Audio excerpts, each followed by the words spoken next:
Thanks for inviting us in. It's now 11 o'clock, and we begin tonight with Colts cornerback Isaiah Rodgers. He apologized an hour and a half ago for what he is calling an error in judgment. The statement comes as the NFL investigates allegations of sports betting. Tonight, Rachel Krause explains what's next for this case and possible consequences.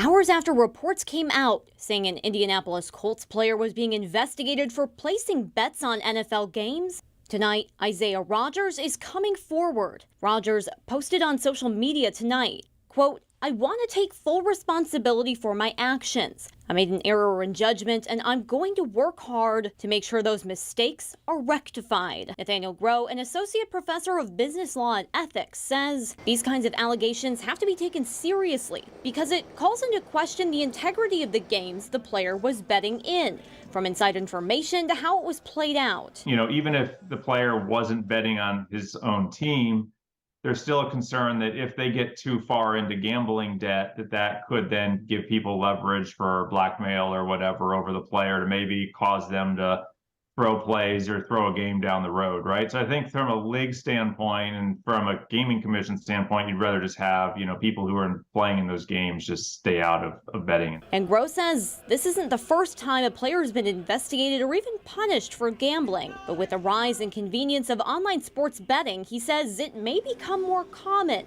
Groh says both the NFL and the Indiana Gaming Commission take these allegations seriously. The NFL is likely to come down with some sort of punishment for the player, and that could be a suspension, you know, potentially a season long or, you know, number of games.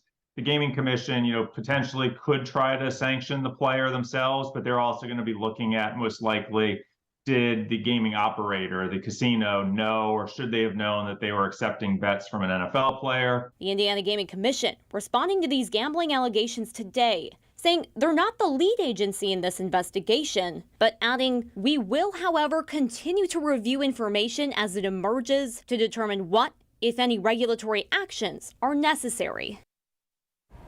Any word yet from the NFL on this story? Well, I reached out to the NFL for more details on this investigation, including how many bets have been placed and their monetary value and what games may have been involved with the NFL tonight. They declined to comment. All right, Rachel, thanks so much.